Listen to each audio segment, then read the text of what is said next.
100% fee రాయితీతో AI నేర్చుకోవాలనుకుంటున్నారా? Attend quality third gen AI test 2025.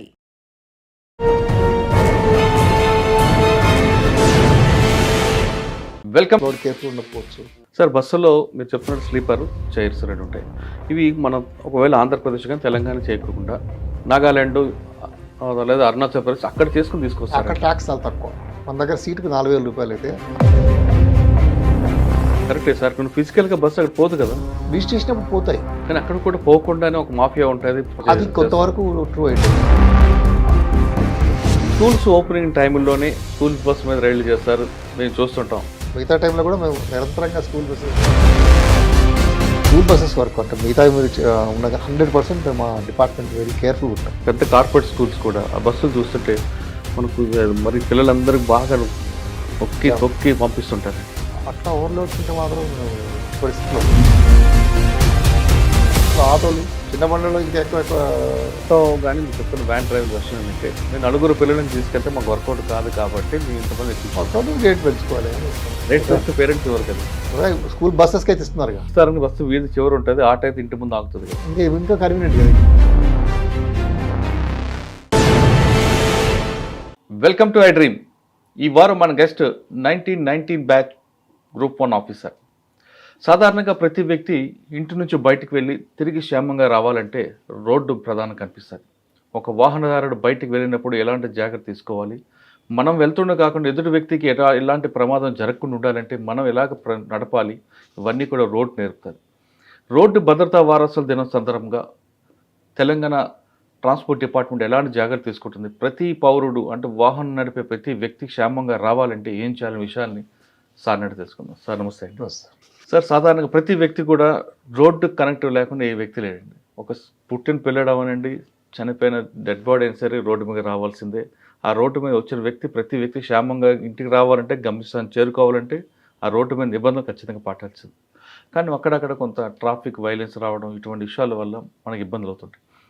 మీ department సంవత్సరంగా ఒకసారి రోడ్ సేఫ్టీ వీక్ అని పెట్టి ప్రజల్లో అవగాహన కల్పించడానికి చేస్తున్న కార్యక్రమం వల్ల ప్రజలకు ఎలాంటి అవగాహన వస్తుంది, కేవలం డిపార్ట్మెంట్ ఒకటే కాకుండా ప్రజల నుంచి ఎలాంటి సహకారం వస్తే ఇటువంటి ఇబ్బంది లేకుండా జరుగుతాయనే విషయం. అంటే సాధారణంగా దేశం మొత్తం మీద తీసుకుంటే మనం కుట్రలు, కుతంత్రాలు, హత్యల కన్నా రోడ్డు ప్రమాదం వల్లే దాదాపు లక్షలాది మంది చనిపోతుంటారు. ఆ సంఖ్య క్రమేపీ తగ్గించడానికి రోడ్ సేఫ్టీ వీక్ భాగంగా మీ డిపార్ట్మెంట్ ఎలాంటి జాగ్రత్త తీసుకుంటుంది, కేవలం సంవత్సరంలో ఒక్క వారమే కాకుండా 365 రోజులు ప్రజల్లో అవగాహన కల్పించడానికి ఏం చేస్తున్నారు? ఈ ప్రశ్నలకు సమాధానం చెప్పే ముందు రమేష్ గారు కుటుంబ నేపథ్యం, రమేష్ గారు హైదరాబాద్ రాకముందు ఎక్కడెక్కడ పనిచేశారు, మీరు చేసిన చెప్పండి. నేను యాక్చువల్ నా నేటివ్ కరీంనగర్. సో మా ఫాదర్ హెడ్ పోస్ట్ మాస్టరు, మా మదర్ హౌస్ వైఫ్. మేము 4 బ్రదర్స్. నేను ఎల్డెస్ట్ బ్రదర్. ఐఎమ్ యాక్చువల్లీ నేను బిఫోర్ జాయినింగ్ డిపార్ట్మెంట్ నేను వైజాగ్ స్టీల్ ప్లాంట్లో చేశాను. నేను బీటెక్ ఐఐటి ఆర్ఈసీ వరంగల్లో చేసిన తర్వాత మెటలర్జీ ఇంజనీరింగ్, ఐఐటి కర్పూర్లో ఎంటెక్ చేశాను. దాని తర్వాత ఇమీడియట్గా వైజాగ్ స్టీల్ ప్లాంట్లో జాబ్ వచ్చింది. స్టీల్ ప్లాంట్లో జూనియర్ మేనేజర్ చేస్తూ 1990లో సివిల్ సర్వీస్ రాసేవాడిని. గ్రూప్ 1 రాయంగానే by chance I came and join this department. It was not my choice. Okay sir, సాధారణంగా కరెక్ట్పూర్ ఐఐటి అంటే చాలా పెద్ద ఆఫర్. నాకంటే మెటలర్జికల్ ఇంజనీరింగ్, అదే హిందుస్థాన్ జింక్ లిమిటెడ్, నాల్కో, ఇట్లా స్టీల్ ప్లాంట్, మా మెటల్ రిలేటెడ్ జాబ్స్ అన్నీ వచ్చాయి. స్టీల్ ప్లాంట్లో జాయిన్ అయ్యాను. సో వైజాగ్ స్టీల్ ప్లాంట్ అంటే you have to go in shifts for 10 years. And even if you become chief manager you have to go in shifts. So ఆ shift system ఇదంతా కొంచెం somebody like. So అందుకని government service better అని. కానీ సాధారణంగా Vizag steel ప్లాంట్లో పనిచేసిన వాళ్ళకి యూఎస్ ఆఫర్లు ఎక్కువ ఉంటాయి. లేదు, స్టీల్ ప్లాంట్లో పనిచేసే వాళ్ళు మా కలీగ్స్ అప్పుడు కొంతమంది రిజైన్ చేసి అప్పుడు ఈ మన ఐటీ భూమి అప్పుడు కొంతమంది వెళ్ళారు. They are in US. But otherwise group 1లో సెలెక్ట్ అయ్యారు, ఇక్కడికి వచ్చారు. ట్రైనింగ్ ఎక్కడ తీసుకున్నారండి? ఇక్కడే ఆర్టీఓ హైదరాబాద్ ఫస్ట్ జాయిన్ అయ్యాను. ఇక్కడ ట్రైనింగ్ హైదరాబాద్లోనే మాకు ట్రైనింగ్ ఉంది.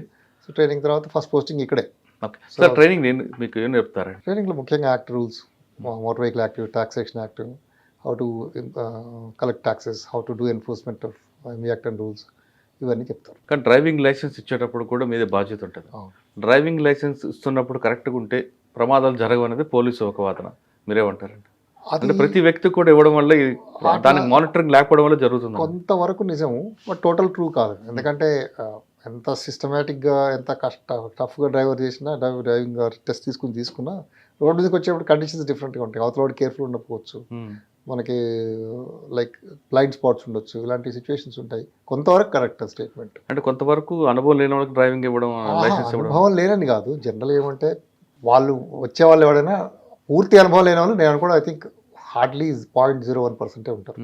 టూ వీలర్ ఫోర్ వీలర్ కొనుక్కొని కాస్త డ్రైవింగ్ నేర్చుకొని పర్ఫెక్ట్గా ఉండకపోవచ్చు. ఒక్కొక్కసారి అట్లా జరగచ్చు, జరగదు. But that's not the only reason. Okay, అంటే డిఫరెంట్ రీజన్స్ ఉంటాయి. Yeah, right. మీరు ఇక్కడ ట్రైనింగ్ అయిన తర్వాత ఫస్ట్ పోస్టింగ్ ఇక్కడ హైదరాబాద్, నెక్స్ట్ రంగారెడ్డి. అది non promotion I went to Nizamabad DTC deputy commissioner. నిజామాబాద్లో 4 years చేశాను, Kurnool 3 years, Nellore 2 years, Guntur 2 years, Ongole also simultaneously did. So Kurnool అప్పుడు I was zonal officer for all the 4 districts. Nellore, Ongole కూడా, అట్లాగే మళ్ళీ గుంటూరులో చేసి దెన్ మళ్ళీ on transfer I came to Rangareddy. On promotion I went to head office. Then ఆ హెడ్ ఆఫీస్లో ఆల్మోస్ట్ 8-9 years ఉన్నాను. సో ఈ మధ్య last 1 year I came as joint commissioner. అచ్చా సార్, దాదాపు 8 జిల్లాలు పనిచేస్తారు మీరు. మీ అచీవ్మెంట్ ఎక్కడే ఉంది ఎక్కువ అండి? అంటే ప్రైవేట్ బస్సులు ఇవ్వడం వల్ల, అంటే ప్రైవేట్ బస్సులు కానీ హెవీ గూడ్స్ వెహికల్, మీరు చెప్తే నెల్లూరు, గుంటూరు, ఒంగోలు గూడ్స్ రేట్స్ ఎక్కువ ఉంటాయి. ఆ గూడ్స్ సంబంధించిన వెహికల్స్ సీజ్ చేయడం కానీ. మామూలుగా హైదరాబాద్లో ఎక్కువ సిటిజన్ సర్వీసెస్కు చాలా సాటిస్ఫాక్షన్ ఇచ్చేది. చాలామంది ఇక్కడ పబ్లిక్ స్టేట్గా వస్తారు ఎక్కువ, ఏజెంట్స్ ద్వారా కానీ, మీడియం అందరూ పోరు. సో వాళ్ళు ఏమన్నా కాల్ చేసినా లేకపోతే ఆఫీస్కి వచ్చినా కానీ హైదరాబాద్లో సిటిజన్ సర్వీసెస్కి డైరెక్ట్ హెల్ప్ చేసి వాళ్ళ పనులు చేసి పెట్టడం చాలా తృప్తి ఇచ్చేది హైదరాబాద్లో. మీరు అన్నట్లు కర్నూలులో, నెల్లూరులో ఈ గూడ్స్ వెహికల్స్, లారీస్ ఓవర్లోడ్స్ బాగా మేము స్పెషల్ డ్రైవ్స్ కండక్ట్ చేసేవాళ్ళం. సో లారీస్ ఎక్కువ ఓవర్లోడ్స్లో చాలా హైయెస్ట్ రెవెన్యూ తీసుకొచ్చాము, ఈవెన్ కర్నూలులో కానీ నెల్లూరులో కానీ. దట్ వాజ్ మంచి సాటిస్ఫాక్షన్. గుంటూరులో ఏంటంటే టౌన్ సర్వీసెస్ ఒకే ఒక్క ఆర్టీఏ మీటింగ్లో 42 బస్సులు ప్రైవేట్ పీపుల్కి, అంటే ఎక్కడెక్కడ రిమోట్ కాలనీస్ ఉంటాయో అక్కడ సిటీలో town services buses, stage carriages permission ఉంది. ఒకే రోజు 42 buses ఇవ్వడం చాలా సంతృప్తి ఇచ్చింది గుంటూరులో. ఆపరేటర్ ఏమంటారండి? ప్రైవేట్ ఆపరేటర్స్ అక్కడ గుంటూరులో they are popular town service buses. So and చాలా డిసిప్లిన్ ఉంటాయి, ఓవర్లోడ్ తీసుకెళ్లరు, నీట్గా వెళ్తాయి, ఆర్ వెరీ పాపులర్. సో అక్కడ నుంచి సార్ కర్నూలు, ఒంగోలు ప్రాంతం పనిచేస్తున్నప్పుడు జేసీ దివాకర్ సంబంధించిన ఎదురుపడ్డారు వాళ్ళు. యాక్చువల్గా జేసీ దివాకర్ రెడ్డి వాళ్ళు చాలా పొలైట్గా ఉంటారు. అంత ఏదన్నా వాళ్ళకి ఏదైనా డిఫరెన్స్ వచ్చి రాంగ్ సైడ్ ఉండి they will become violent. Otherwise చాలా పొలైట్గా ఉండేవాళ్ళు. అంటే ట్రావెల్స్లో ఎలా వైలేషన్ ఉంటుందండి? ట్రావెల్స్లో ఇప్పుడు అంటే ఒకప్పుడు ఈ స్టేజ్ క్యారేజ్ ఇలాంటి వైలేషన్స్ ఉండేవి. ఇప్పుడు ఏంటంటే గవర్నమెంట్ ఆఫ్ ఇండియా లిబరలైజ్ చేసింది, ఇండివిజువల్ ఫేర్స్ తీసుకెళ్ళచ్చు, టూరిస్ట్ పర్మిట్స్కు రెగ్యులర్ రూల్స్ నుంచి ఎగ్జంప్షన్ ఇచ్చారు. So they want to encourage tourism nowadays. ఒకప్పుడు కొంచెం డిఫరెంట్గా ఉండేది, ఇప్పుడు చాలా లిబరల్గా ఉంది. సార్ బస్సులో మీరు చెప్తున్నట్టు స్లీపర్ చైర్స్ రెండు ఉంటాయి. ఇవి మనం ఒకవేళ ఆంధ్రప్రదేశ్ కానీ తెలంగాణ చేయకుండా నాగాలాండ్ లేదా అరుణాచల్ ప్రదేశ్ అక్కడ చేసుకుని తీసుకొస్తారు. అక్కడ ట్యాక్స్ చాలా తక్కువ. మన దగ్గర సీటుకు 4,000 రూపాయలు అయితే అక్కడ 600, 700, 1,000 రూపాయలు, 1500 కంటే ఎక్కువ లేవు. కానీ ఎక్కడ యాక్సెప్ట్ చేస్తారు? అది ఆల్ ఇండియా పర్మిట్స్ అని ఇస్తున్నారు గవర్నమెంట్ ఆఫ్ ఇండియా. వాళ్ళు ఏంటంటే అక్కడ పర్మిట్స్ తీసుకుని ఆల్ ఇండియాకు ట్యాక్స్ కట్టేస్తారు. 3 లక్షలు అట్లా క్వార్టర్కి 90,000 కడితే వాళ్ళు పర్సంటేజ్ బట్టి స్టేట్స్కి డివైడ్ చేస్తారు. సో అది వీళ్ళు ఆసరా తీసుకుని అక్కడ రిజిస్ట్రేషన్ చేసుకుంటున్నారు. కరెక్టే సార్, కొన్ని ఫిజికల్గా బస్సు అక్కడ పోదు కదా, రిజిస్ట్రేషన్ అప్పుడు పోతాయి. ఇక్కడ నాగాగలేదు రిజిస్ట్రేషన్ అప్పుడు పోతారు. ఫిట్నెస్ అప్పుడు మరి పర్మిషన్ తీసుకుని అక్కడ చేసుకుంటారేమో తెలియదు, కానీ at least first time they will go. కానీ అక్కడ కూడా పోకుండానే ఒక మాఫియా ఉంటుంది, ఫోటో ద్వారా నడిపిస్తుంటారు, వీడియో కాల్స్ ద్వారా. అది కొంతవరకు ట్రూ అయ్యుండొచ్చు, వీడియో కాల్ ద్వారా చూపిస్తారని. బట్ గవర్నమెంట్ ఆఫ్ ఇండియాలో కూడా అది పెద్ద హైలైట్ ఎవరు చేయలేదు మీటింగ్స్లో కానీ. ఈ నార్త్ ఈస్ట్ అంటే నాగాలాండ్ వెళ్ళాలంటే దాదాపు 2,000 kilometers బస్సు అంత దూరం జర్నీ చేయదు కాబట్టి కేవలం వీడియో కాల్ ద్వారా చూపించి రిజిస్ట్రేషన్ అదే కొంతమంది వీడియో కాల్ కాకుండా వాళ్ళు ఏదో నేను విన్నాను ఏంటంటే చెన్నైకి కానీ కొన్ని ప్లేసెస్కి వాళ్ళు వస్తారని, ఓహో వాళ్ళు వచ్చి ఇన్స్పెక్ట్ చేస్తారని. అచ్చా, సదరన్ టైప్ లో నార్త్ ఇండియన్ లాగా ఇన్స్పెక్ట్ చేస్తారు, సౌత్ ఇండియా వస్తారు, పాయింట్ పెట్టుకుంటారు, సాటిస్ఫై అవుతారని విన్నాను. నేను అయితే ప్రాక్టికల్ చూడలేదు. కానీ అది క్రైమే కదండి? విధంగా క్రైమే సార్. సాధారణంగా స్కూల్స్ ఓపెనింగ్ టైంలోనే స్కూల్ బస్ మీద రైళ్లు చేస్తారు, మేము చూస్తుంటాం. మళ్ళీ ఎల్బీనగర్ చౌరస్తా కానీ లేదంటే ఇంకొంత చౌరస్తా స్కూల్ బస్ సీజ్ అని. మిగతా టైంలో ఎందుకంటే వాటి మీద ఫోకస్? ఇప్పుడు గవర్నమెంట్ మన మంత్రి వర్యులు డైరెక్షన్ ప్రకారం మిగతా టైంలో కూడా మేము నిరంతరంగా స్కూల్ బస్సెస్ మీద వీఆర్ ఫోకసింగ్. ముఖ్యంగా సార్ మంత్రి గారు ఏమంటారంటే స్కూల్ బస్సులు ఉన్నప్పుడు, పిల్లలు ఉన్నప్పుడు ఆపి చెక్ చేసి చేస్తే కొంచెం ఇబ్బంది అవుతుంది, మీరు ఆఫ్ టైంలో మాత్రం కంప్లీట్గా మీరు స్కూల్ తరోగా చెక్ చేయమని చెప్తున్నారు. We are doing it. సార్ మీరు చేసిన జిల్లాలో స్కూల్ బస్ వైలేట్ చేసిన ఏ స్కూల్స్ చూసండి? స్కూల్స్ జనరల్గా స్కూల్ బస్సెస్ వరకు అంటే మిగతా మీరు ఉండగా 100% మా డిపార్ట్మెంట్ వెరీ కేర్ఫుల్ ఉంటాం. వాళ్ళు issuing fitness certificates, supreme court committee guidelines, మన జివో కానీ అన్ని పర్టికులర్ ఉన్నాయో లేదో చూస్తాం.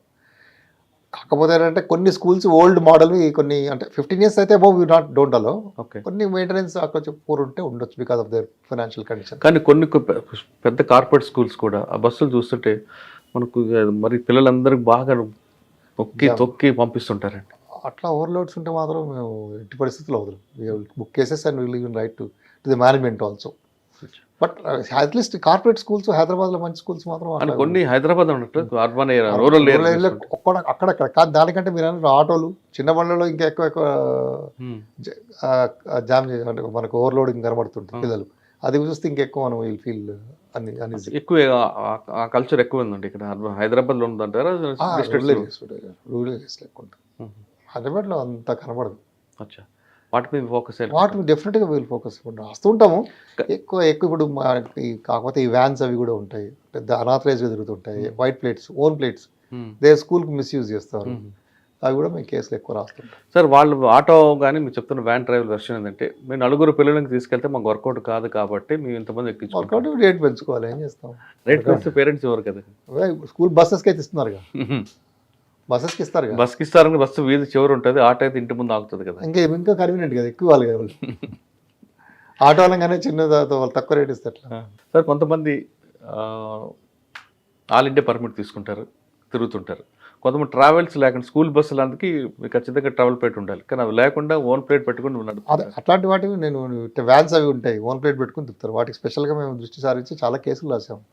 ఇంకా మీ సర్వీస్లో ఒకటే నెంబర్ ప్లేట్ 3 బస్సులు నడిపారు, గుర్తుందో? దొరికింది మీకు? ఒకటి బస్సెస్ ఒక 2-3 times చెక్ చేసాం. ఒకటే నెంబర్ ప్లేట్ మీద 2 బస్సులు అట్లా 2-3 times. ఎంఓ ఎలాగండి వస్తుంది? ఆ ఎంఓ ఏంటి? ఏమో అంటే మోడ్ ఆఫ్ ఆపరేట్ ఎలాగుంటుంది? అది they want avoid taxes. Tax కట్టని బండికి నెంబర్ ప్లేట్కు తిప్పుతారు.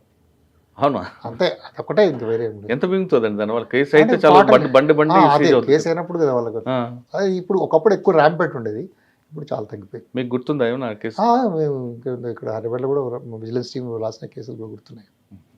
ఈవెన్ నెల్లూరులో ఒక మినీ బస్ కూడా చాలా రోజులు సీజర్లో ఉండి అక్కడికి కోర్టుకి వెళ్ళి వాళ్ళు కోర్టులోకి వేసేసి చాలా ఆఫ్టర్ లాట్ ఆఫ్ టైం 2 వేల సీజర్లో ఉన్నాయి. అవునా?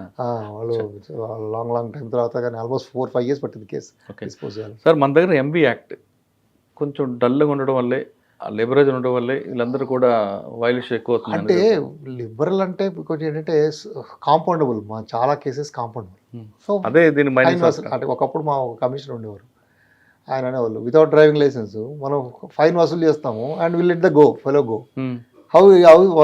హౌస్ ఇట్ రీజనబుల్ అనేవారు. నువ్వు వాడు లైసెన్స్ లేకుండా నడుపుతున్నాడు, నువ్వు ఫైన్ వసూలు చేస్తే మళ్ళీ లైసెన్స్ లేకుండా ఎలా పంపిస్తావు వాడిని? It's not allowed to drive కదా. సో అట్లా మీరు చెప్పే పాయింట్ అట్లా అంటూ ఉన్నాయి. మరి దానికి సొల్యూషన్ అంటే కొన్ని ఇప్పుడు కాంపౌండబుల్ లేవు, పర్మిట్ వైలేషన్స్ కొన్ని కాంపౌండబుల్ లేవు. సో ఇట్లాంటివన్నీ రాను అంటే వితౌట్ డిఎల్ రెగ్యులర్గా తిరిగి రిపీటెడ్గా అయితే ప్రాసిక్యూట్ చేస్తాం కోర్టులో. ఓవర్లోడ్స్ అట్లాగే చేస్తున్నాం కదా, ఓవర్లోడ్స్ లైసెన్స్ లేకుండా నడిపితే ప్రాసిక్యూట్ చేస్తున్నాం కోర్టులో. అంటే లీగలేజ్ ఉంది, మీకు సపోర్ట్ ఉంది? Legal support always we can do. Compounding మన ఇష్టం. మనం suppose you decide no without DL driving license కేసులు అని నో కాంపౌండింగ్ అనుకోండి, so we can always go to court. కాకపోతే మనకు ఆ వేరు విధాలు జనాలు, మాకు డిపార్ట్మెంట్ స్మాల్ డిపార్ట్మెంట్ కదా, మొత్తం ఉండే 1000 మంది. కానీ గవర్నమెంట్ రెవెన్యూ వచ్చేది మీ డిపార్ట్మెంట్ కదా? అంటే డిపార్ట్మెంట్లో comparatively 4th place all revenue డిపార్ట్మెంట్స్లో. కమర్షియల్ యాక్సెస్ ఎక్కువ, excise registration, then 4th place. Sir ఒక బండి యాక్సిడెంట్ అయిందండి, లారీ కానీ బస్ కానీ, బండి సీజ్ చేస్తారు, మీ వాళ్ళు వెళ్ళి వెరిఫికేషన్ చేయాలి. చేసినప్పుడు నిజంగా రోడ్ యాక్సిడెంట్కి ఆ వెహికల్కి సీజర్కి 2 లింక్ ఉంటుంది అంటారా? లేదు డ్రైవర్ యొక్క మిస్టేక్ ఉంటే వెహికల్ వస్తుందంట? వెహికల్ కండిషన్ వెహికల్ కండిషన్ చాలా తక్కువ కేసెస్లో ఉంటుంది. టైర్స్ ఫెయిల్ అవ్వడం కానీ, బ్రేక్స్ ఫెయిల్ అవ్వడం కానీ వెరీ వెరీ లిమిటెడ్ కేసెస్లో ఉంటుంది. డ్రైవర్ ఎర్రర్ ఎక్కువ. ఆల్ స్టడీస్ ప్రకారం 80% డ్రైవర్. అంటే ఎర్రర్ కూడా అంటే నా ఉద్దేశం ప్రకారం కాల్ ఎవరు error except drunk and driving తప్ప, లేదా మొబైల్ ఫోన్ డ్రైవింగ్ తప్ప, కాల్ని అయితే ఎర్రర్ ఎవరు చేయరు. ఈ ఆ కండిషన్స్ బట్టి వాడు కేర్ఫుల్ లేకపోవడంతో అవుతుంది. కానీ వెహికల్ కండిషన్స్ తక్కువ రేర్. నౌడేస్ కండిషన్స్ వెహికల్ బాగా ఇంప్రూవ్ అయ్యాయి, టెక్నాలజీ బాగా ఇంప్రూవ్ అయింది. సో సార్ ఇప్పుడు రోడ్ సేఫ్టీ గురించి వద్దామండి. గవర్నమెంట్ మీకు బాగా సపోర్ట్ చేస్తుంది, రోడ్ సేఫ్టీ మీద ఎక్కువగా ఫోకస్ చేస్తుంది కాబట్టి ఇప్పుడు మీరు చేసిన కార్యక్రమం ఏం చేశారు? ఇప్పుడు యాక్చువల్గా ఇంతకుముందు రోడ్ సేఫ్టీ వీక్ అని చేసేవాళ్ళు. గత కొన్ని ఇయర్స్గా నేషనల్ రోడ్ సేఫ్టీ మంత్ అని గవర్నమెంట్ ఆఫ్ ఇండియా డిక్లేర్ చేసింది. ఈ నేషనల్ రోడ్ సేఫ్టీ మంత్ జనవరికి థీమ్ ఏంటంటే పర్వా అంటే care. So how much care you're taking about the roads, conditions of drivers, ఇవన్నీ కూడా దిస్ ద థీమ్. సో ఈ 1 month మా మంత్రి గారు చాలా విల్ పవర్ ఉన్న giving lot of encouragement motivation to the department. All collectors కూడా వీడియో కాన్ఫరెన్స్ పెట్టి చెప్పారు ఆల్ డిపార్ట్మెంట్స్ ఇన్వాల్వ్ చేయండి అని. సో అట్లా రెవెన్యూ వాళ్ళు కూడా మా కలెక్టరేట్లో tahsildars are also participating, police, traffic police మేము కలిసి రోజుకు ఒక ప్రోగ్రామ్ చేస్తాం. వెహికల్ ర్యాలీ అనండి, లేకపోతే హెల్త్ చెకప్ క్యాంప్స్ అనండి, మామూలుగా అవేర్నెస్ ప్రోగ్రామ్స్ స్కూల్స్.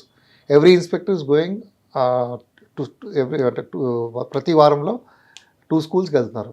ప్రతి ఇన్స్పెక్టర్ 2 schools వెళ్ళి స్కూల్ చిల్డ్రన్కి అవేర్నెస్ కలుపుతాం. తర్వాత మా సారు, మా మినిస్టర్ గారి బ్రెయిన్ చైల్డ్ అంటే చిల్డ్రన్స్ ట్రాఫిక్ అవేర్నెస్ పార్క్స్ 56 అలా మొత్తం స్టేట్లో ముందుకొచ్చారు స్కూల్స్. మొన్న ఒకటి డిపిఎస్ స్కూల్లో ఇనాగ్రేట్ చేశారు. ముఖ్యంగా పిల్లలకి ముందే మనం అవేర్నెస్ కల్పిస్తే వాళ్ళకి రోడ్ సేఫ్టీ రెస్పాన్సిబుల్ సిటిజన్స్గా తయారవుతారు. రోడ్ రూల్స్ ఎక్కువ తెలుస్తాయి. So even when they travel with their parents, 2 wheeler అయితే కంపల్సరీ హెల్మెట్ పెట్టుకో డాడీ అని చెప్పడానికి. ఈవెన్ 2 wheeler అయితే కంపల్సరీ పిలియన్ రైడ్ కూడా పెట్టుకోవాలి. నేను మనం శ్రీలంకలో చూశాను, ఈవెన్ చిన్నపిల్లలు కూడా పెట్టుకుంటున్నారు. Those 2 small kids who are sitting at the bike, they are also wearing helmets. మన రూల్ ప్రకారమేమో డ్రైవరు పిలియన్ రైడర్, మన చిల్డ్రన్ కూడా పెట్టాలి రూల్లో. అది చూశాను నేను శ్రీలంకలో. They are wearing like that and 100% compliance. ఇక్కడ కూడా మనం 95% దాకా ట్విన్ సిటీస్లో వచ్చింది. రూరల్ ఏరియాస్లో అక్కడక్కడ కొంచెం హెల్మెట్ వేరింగ్ తక్కువ, బట్ హైదరాబాద్లో మాత్రం 95% వచ్చింది. సీట్ బెల్ట్, 4 wheelersలో సీట్ బెల్ట్ కంపల్సరీ కదా. డ్రంక్ డ్రైవింగ్ చేయకూడదు, సెల్ ఫోన్ డ్రైవింగ్ చేయకూడదు, ఈ ఓవర్లోడింగ్ చేయకూడదు. ఇవన్నీ కూడా విస్తృతంగా ప్రచారం చేస్తున్నాం. సిగ్నల్స్, చాలామంది సిగ్నల్ జంపింగ్ కానీ, ట్రిపుల్ రైడింగ్ కానీ, ఈ సిగ్నల్స్ పాటించకపోవడానికి. సార్ ఇప్పుడు రోడ్ సేఫ్టీ వీక్లో పెట్టారు మీరు రోడ్ సేఫ్టీ బంత్. ఓకే, దీంట్లో మీరు చాలా ఇండికేషన్స్ ఇచ్చారు, సిగ్నల్స్ ఇచ్చారు, సిగ్నల్ జంపింగ్ ఉంటుంది. ఒకసారి ఎక్స్ప్లెయిన్ చేయండి. ఇప్పుడు మనకు ఈ సిగ్నల్స్ 3 రకాలండి. ఒకటేమో కాషనరీ సిగ్నల్స్, ఒకటేమో ఇన్ఫర్మేటివ్ సిగ్నల్స్, ఇంకోటేమో మ్యాండేటరీ సిగ్నల్స్. 3 రకాలు ఉంటాయి. ఈ కాషనరీ అంటే మామూలుగా జనరల్గా ట్రయాంగిల్లో ఉంటాయి. లెఫ్ట్ టర్న్, రైట్ టర్న్, తర్వాత హెయిర్ పిన్ బెండ్, తర్వాత నేరో బ్రిడ్జు, లేకపోతే స్లిప్పరీ రోడ్ అని, మనుషుల ముందు పనిచేస్తున్నారని, ఇలాంటివన్నీ లైక్ రౌండ్ అబౌట్ ఉందని, డేంజరస్ డిప్ ఉందని, ఇలాంటివన్నీ ట్రయాంగిల్లో ఉంటాయి. మోస్ట్లీ ఇవన్నీ కూడా రెడ్ కలర్ ట్రయాంగిల్స్లో ఉంటాయి. So they caution the road users. So wherever ఇక్కడ సిగ్నల్స్ పెట్టేటప్పుడు కంపల్సరీగా పాటిస్తే బెటర్. అంటే మనకు ముందే హెచ్చరిస్తారు. దెన్ ఇన్ఫర్మేటివ్ సిగ్నల్స్ అంటే ముందు పార్కింగ్ ప్లేస్ ఉందని, లేకపోతే హాస్పిటల్ ఉందని, లేకపోతే ఇంకా ఫస్ట్ ఎయిడ్ పోస్ట్ ఉందని, ఇలాంటివన్నీ మనకు ఈ పెట్రోల్ పంప్ ఉందని, ఇవి ఏమో రెక్టాంగులర్ ఉంటాయి. 99% బ్లూ కలరే ఉంటాయి, ఎక్సెప్ట్ ఫస్ట్ ఎయిడ్, ఇది కొంచెం రెడ్ కలర్స్ ఇది ఉంటుంది. 99% బ్లూ కలర్ రెక్టాంగులర్ ఉంటాయి. ఇవేమో ఇన్ఫర్మేటివ్ సైన్స్. మామూలుగా హైవే ఫెసిలిటీస్లో ఏవి ఉన్నాయి, ఇలాంటివన్నీ కూడా మనకు బ్లూ బ్యాక్గ్రౌండ్తో ఉంటాయి. Then mandatory signals. So mandatory జనరల్గా ఏంటంటే రౌండ్ కలర్లో ఉంటాయి. సో మ్యాండేటరీ ఏంటంటే సపోజ్ నో పార్కింగ్ ఉంటుంది, నో స్టాపింగ్ స్టాండింగ్ ఉంటుంది. So in case mandatory signal follow కాకపోతే there is the chance to collect fines from the offenders. No పార్కింగ్లో park చేశారండి, ఇలాంటివన్నీ. సో ఇవన్నీ రౌండ్గా ఉంటాయి, జనరల్గా రెడ్ కలర్లో ఉంటాయి, కొన్ని బ్లూ ఉంటాయి. సో ఇది 3 రకాల సిగ్నల్స్ ఉంటాయి. చాలామంది మనకి ఏంటంటే అవేర్నెస్ ఉన్నా పాటించారని ఒక study. 80% of people they know but they don't follow the signals. 80% అన్ని ఒక స్టడీ అవేర్నెస్ ఉందని. అవేర్నెస్ లేకపోవడం ఇంకా అన్పార్డనబుల్. కాకపోతే అంటే చాలా సింపుల్గా ఉంటాయి, కొంచెం కాషియస్గా జనాలు పాటిస్తే బెటర్. స్పీడ్ లిమిట్ ముఖ్యంగా ఉంటాయి. స్పీడ్ లిమిట్ సిగ్నల్స్ చూసి కంపల్సరీ ఇప్పుడు ఈవెన్ హైదరాబాద్లో కూడా ప్రతి రోడ్కి స్పీడ్ లిమిట్ పెట్టారు, 30, 60 మ్యాక్సిమం. ఆ స్పీడ్ లిమిట్ పాటించి స్పీడ్ లిమిట్ సిగ్నల్ చూసి స్లో కావడం బెటర్. ఇప్పుడు మామూలుగా మనకి యాక్సిడెంట్స్ అంతా ఎక్కువ ఓవర్ స్పీడింగ్ వల్లనే ఎక్కువ అవుతుంది throughout India. And maximum deaths are occurring in pedestrians and 2 wheeler riders. Okay, ఎక్కువ 2 wheelersలో అండ్ పెడెస్ట్రియన్స్ కొంతవరకు. 2 wheelers మ్యాక్సిమం యూత్ ఎక్కువ చనిపోతున్నాం, 25 to 30 or 18 to 30 group. So ఇది తగ్గించాలంటే ఇక మనకి 2 wheelers ఎక్కువ సేఫ్ ఉంటేనే బెటర్. అంటే చనిపోయిన వాళ్ళ సంఖ్య కన్నా ఇంజ్యూర్ అయిన సంఖ్య ఎక్కువ ఉంటుంది, డబుల్ 3 times ఉంటుంది. ఇప్పుడు మన తెలంగాణలో సమ్ 18,000 యాక్సిడెంట్స్ అవుతాయి, 7,000 పీపుల్ ఆడ్ చనిపోతున్నారు ఎవ్రీ ఇయర్ తెలంగాణలో. 7,000 per day 20 people are dying in road accidents. Telangana all over India అయితే 3.5 minutes 1% టోటల్ 1,75,000 అది ఆల్ ఇండియా. సో మన దగ్గర ఇప్పుడు 7,000 యాక్సిడెంట్స్ అయితే కనీసం 14,000 మంది ఇంజ్యూర్ అవుతారు. అలా minor injuries, major injuries. Sir అటువంటి కుటుంబాలను తీసుకొచ్చి మిగతా వాళ్ళకి ఎక్స్ప్లెయిన్ చేయాలి. అది కూడా మేము సంగారెడ్డిలో ఉన్నప్పుడు లాస్ట్ ఇయర్ ఇన్ఛార్జ్ చేసేవాళ్ళం. అక్కడ మేడం మా కలెక్టర్ ఎస్పీ గారు కూడా ఇంట్రెస్ట్ తీసుకునేది. వాళ్ళ పోలీస్ సహకారంతో we used to bring those people who are involved in accidents. And వాళ్ళు మీటింగ్స్లో చెప్పించేవాళ్ళం వాళ్ళతో, ఇలా జరిగింది మాకు, సో ఇలా కేర్ఫుల్గా ఉంటే బెటర్ అని చెప్పి చెప్పించేవాళ్ళం. మొన్న కూడా ఇక్కడ ఈ రాజ్భవన్ స్కూల్లో we did one program, awareness program. ఒక అబ్బాయి వచ్చి చెప్తున్నాడు, నాకు ఇట్లా నేను రోడ్ క్రాస్ చేస్తుంటే యాక్టివ్ వచ్చి నన్ను కొట్టింది, దెబ్బ తెలియదని చూపిస్తున్నాడు. అంటే కొంచెం బాగానే తెలియదు. సో యాక్టివ్ వాడు కేర్ఫుల్గా రాలేదు, స్పీడ్గా వచ్చాడని చెప్పాడు.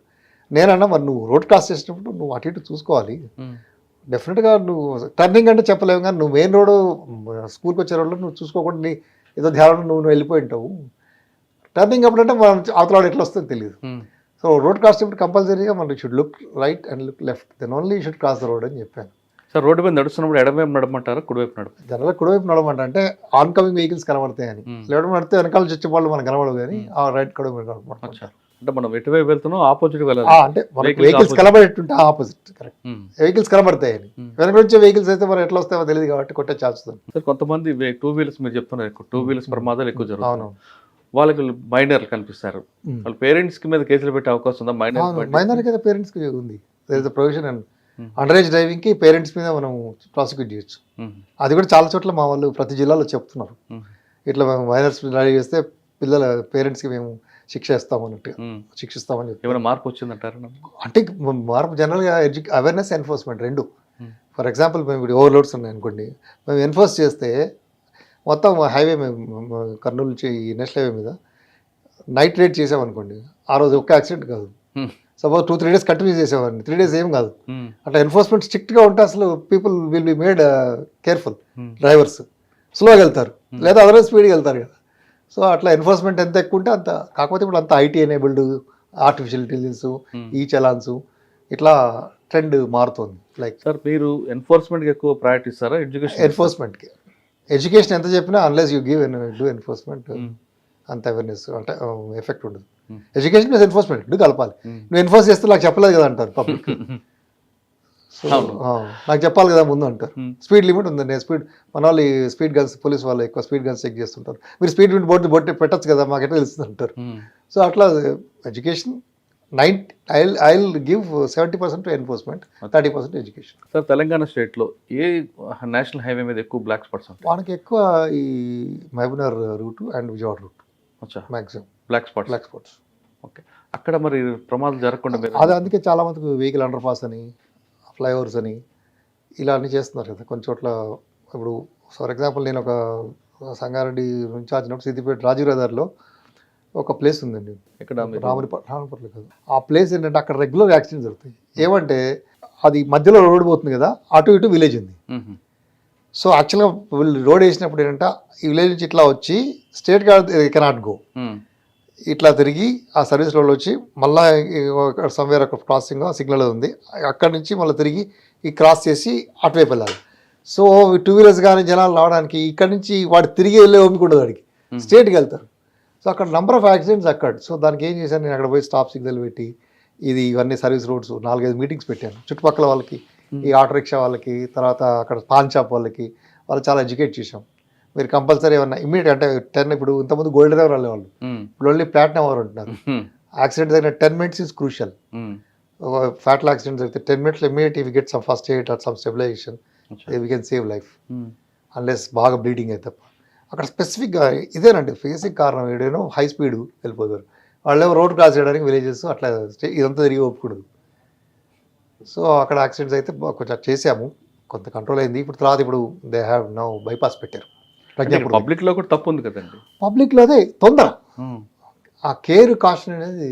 అంటే 1 kilometer దూరం అంటే పెట్రోల్ ఆలోచిస్తాడు కానీ ప్రమాదం జరిగే నష్టం కొంచెం అంతే. పెట్రోల్ పంపుల దగ్గర కూడా చూస్తారు చాలా చోట్ల, హైవేలో కూడా జారింగ్ అప్పుడు వాడు రోడ్డు డివైడర్ కట్ చేసి వెళ్తారు, పెట్రోల్ పోసుకోవడానికి ఆపోజిట్ వెళ్తారు, రాంగ్ సైడ్ డ్రైవింగ్.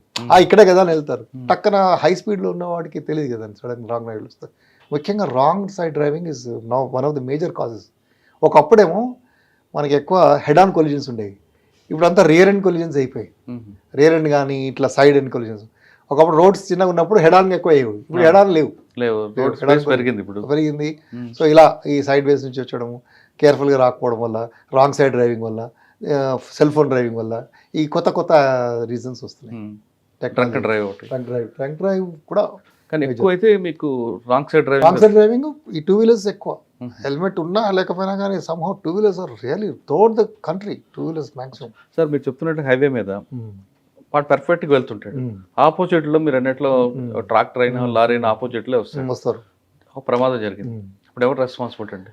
ఆపోజిట్ వచ్చి కూడా రెస్పాన్సిబుల్, రాంగ్ సైడ్ వేసిన రెస్పాన్సిబుల్. అవును.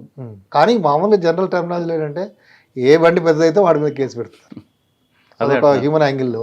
పెద్దవాడు కేర్ఫుల్గా పోవాలి కదా అన్నట్టు. బస్ అనుకోండి, పెడస్ట్రియన్ పోతాడు, వాడు కేర్లెస్గా పోయినా చనిపోతాడు అనుకోండి, బస్ వాడి మీద కేసు పెడతారు. అదే ట్రాక్టర్ వచ్చి టూ వీలర్ కొట్టాడు, ట్రాక్టర్ మీద పెడతారు. సార్ రాంగ్ రూట్లోకి జరిగితే ఇన్సూరెన్స్ కూడా రాదంటారు వాస్తవం? అంటే వాళ్ళు ప్రూవ్ చేయాలిగా మళ్ళీ ఇన్సూరెన్స్ వాళ్ళు always they try to fight there is something wrong. But జనరల్గా కోర్ట్స్ ఎవరైతే చనిపోతారో వాళ్ళు కొంచెం కాంపెన్సేట్ చేయడానికి ట్రై చేస్తారు. ఓకే సార్, ఇప్పుడు ఎక్కువ రాంగ్ రూట్లో కానీ ట్రాఫిక్ దీంట్లో ఎక్కువ అంటే ఎన్ఫోర్స్మెంట్లో ఎక్కువ యాక్సిడెంట్స్ అవుతున్నాయి, బ్లాక్ స్పాట్స్ ఎక్కువనే అంటున్నారు. మనం ఇందాక డిస్కస్ చేసిన దీంట్లో దేశం మొత్తం మీద ప్రమాదాల వల్ల ఎక్కువ మంది చనిపోతారు. ఆ చనిపోయిన తర్వాత కుటుంబాలు చిన్నబైన అవ్వడం వల్ల ఫైనాన్షియల్గా బాగా వెనక్కి వెళ్తారు, చాలా చాలా పేదరిక కేసులు కనిపిస్తాయి. అటువంటి సిచ్యువేషన్ ఎవరికి రాకుండా ఉండాలంటే రోడ్ సేఫ్టీ వీక్ కాకుండా మీరు జేటీసీగా ఏం చెప్తారండి? అంటే ఇప్పుడు గవర్నమెంట్ ఆఫ్ ఇండియా ఒక స్కీమ్ తెచ్చిందండి, cashless treatment for road accident victims అని. మన మంత్రి గారు కూడా మొన్న రిక్వెస్ట్ చేశారు గవర్నమెంట్ ఆఫ్ ఇండియాలో, మాది కూడా ఒక పైలట్ స్కీమ్ పెట్టండి అని. అంటే ఇమ్మీడియట్గా ట్రీట్మెంట్ కోసము any hospital they should accept the patient.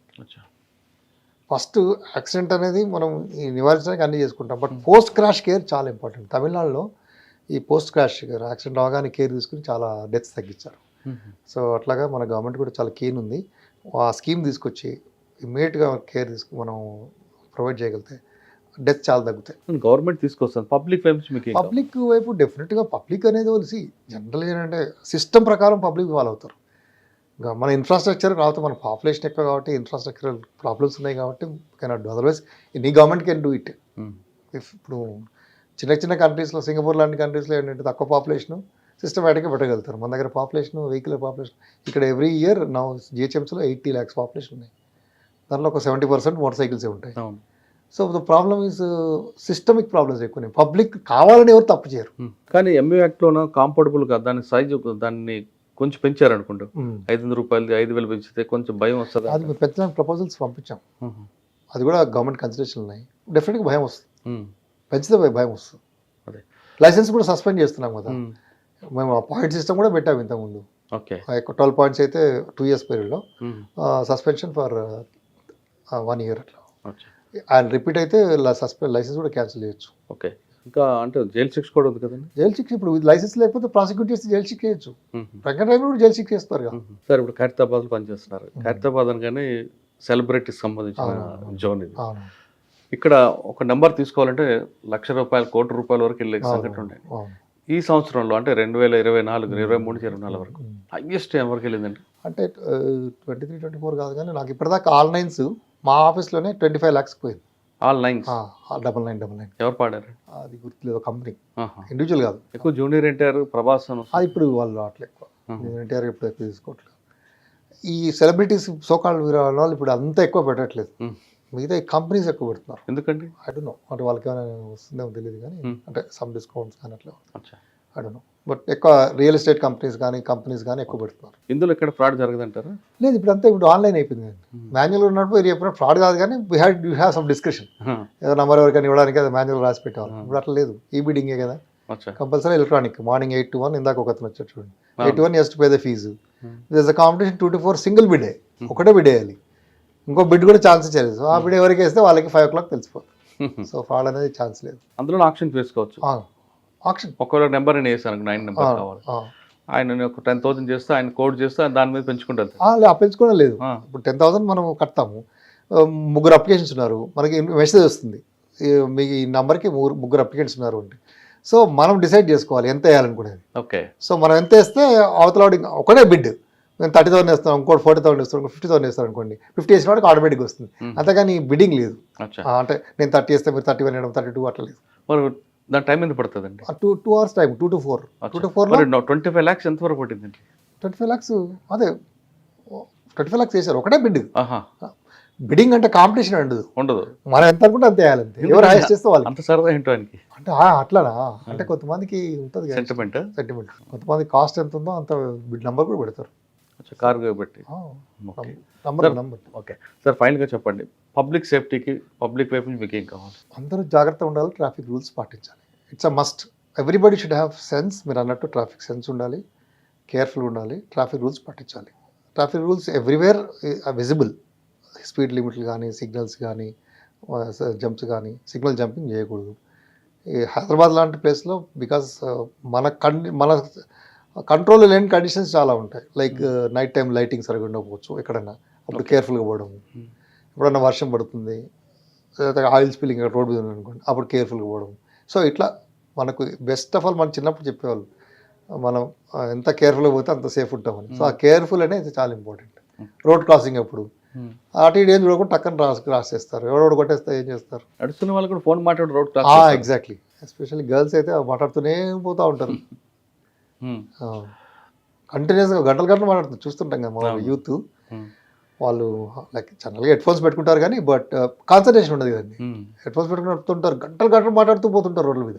ఇప్పుడు బ్లూటూత్ తోటి వచ్చింది, బ్లూటూత్ పెట్టుకుని మాట్లాడుతూనే ఉంటారు. దానికి కాన్సన్ట్రేషన్ ఉండదు కదా బేసిక్. అవును, మైండ్. యాక్చువల్గా ఇప్పుడు యూఎస్లో మా బ్రదర్ డాటర్ కూడా ఇట్లా ఒక ఆమె ఇట్లాగా అడినో whether she wearing or Bluetooth not, crossing the road వెనక నుంచి ఒక ఓవర్ స్పీడింగ్ కార్ కొట్టేసింది పాపం. లక్కీలీ పెద్ద మేజర్ కాలేదు. ఇంటి నుంచి వెళ్ళిన మనం క్షేమంగా ఇంటికి రావాలంటే ఖచ్చితంగా ట్రాఫిక్ రూల్స్ పాటించినట్టున్నారు రమేష్ గారు. ట్రాఫిక్ రూల్స్ పాటించకపోతే మనతో పాటు మనకు ఆపోజిట్ వ్యక్తి కూడా నష్టపోతాడు. తర్వాత జరిగిన ప్రమాదం వల్ల అవతల కుటుంబాలు, మన కుటుంబం కూడా రోడ్డున పడతాయంటూ చాలా సంఘటనలు చెప్తున్నారు. ఖచ్చితంగా మీరందరూ ట్రాఫిక్ రూల్స్ పాటించండి, ట్రాఫిక్ నిబంధనలు ఖచ్చితంగా అమలు చేయండి, మీరందరూ సేఫ్గా ఉంటారు. ఇది రమేష్ గారితో ఎక్స్క్లూజివ్ ఇంటర్వ్యూ. వచ్చే వారం మరో ఇష్యూలో మళ్ళీ కలుద్దాం. అందరికీ నమస్తే. Thank you sir. Thank you. Thank you.